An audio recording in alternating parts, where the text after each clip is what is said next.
আছে, মোমবাতি আছে, অনেক কিছু অসুবিধা হচ্ছে, আর পাচ্ছি না আমরা, সবাই মিলে কিছু সাহায্য তো চালাই আমরা।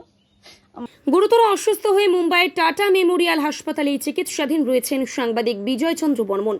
মাত্র 43 বছর বয়সে লিভারের জটিল রোগে আক্রান্ত হয়েছেন তিনি। কোচবিহার জেলার মেখলিগঞ্জ ব্লকের জামালদহের প্রত্যন্ত গ্রামের বাসিন্দা বিজয়। প্রায় 2 মাস আগে তার অসুস্থতার সূত্রপাত। প্রথমে চেন্নাইয়ের একটি বেসরকারি হাসপাতালে চিকিৎসা চললেও শারীরিক অবস্থার অবনতি হওয়ায় তাকে মুম্বাইয়ে স্থানান্তর করা হয়। গত 1 আগস্ট থেকেই টাটা মেমোরিয়াল হাসপাতালেই তার চিকিৎসা চলছে।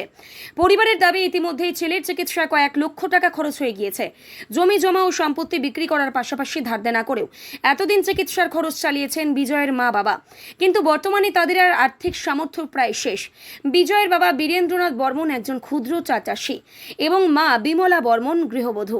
ছেলের প্রাণ বাঁচাতে এখন সহৃদয় মানুষ এবং বিভিন্ন সংস্থার কাছে সাহায্যের আবেদন জানিয়েছেন তারা। বিজয়ের স্ত্রী দীপিকা বর্মন স্বামীর সুস্থতার জন্য সকলের কাছে সাহায্যের আবেদন করেছেন। তাদের 7 বছরের একমাত্র সন্তান, কন্যা সন্তান, বাবার সুস্থ হয়ে বাড়ি ফেরার অপেক্ষায় রয়েছে। একজন সাংবাদিকের জীবন বাঁচাতে আপনার সামান্য সহযোগিতাও হয়ে উঠতে পারে একটি পরিবারের কাছে বড় আশার আলো। পরিবারের পক্ষ থেকে সকল সহৃদয় মানুষ ও সংস্থার কাছে চিকিৎসার জন্য সাহায্যের আবেদন জানানো হয়েছে। সেটা অসুস্থ হয়েছে, মুম্বাই গেছে, তার যে যা টাকা পয়সা সম্পদ শেষ করিস, এখন তার উপায় নাই। বাচ্চাকে বেরিয়ে দিবেন লাগে, সাহায্য চালাই আমি। কি হয়েছে আপনার ছেলে?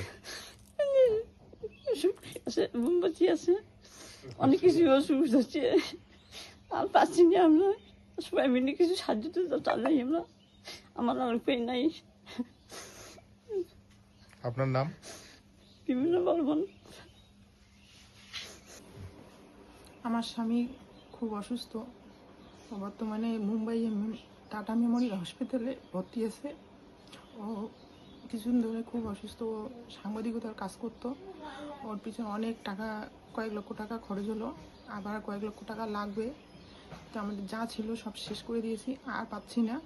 আপনার কাছে করজোড়ে অনুরোধ, আপনারা যদি একটু সাহায্য করেন, আমার স্বামীকে যেন আমি সুস্থ করে বাড়ি আনতে পারি। আপনার নাম? দীপিকা বর্মন। হ্যাঁ,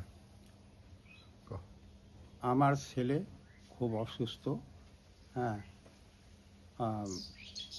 বোম্বেতে আছে ভর্তি।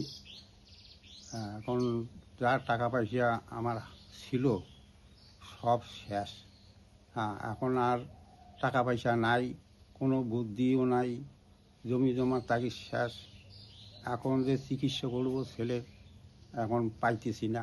তার জন্য আমি আর কি তোমার কাছে কিছু সাহায্য চাই, যাতে আমি ছেলেটাকে ভালো করে বাড়িতে নিয়ে আসতে পারি। এইটা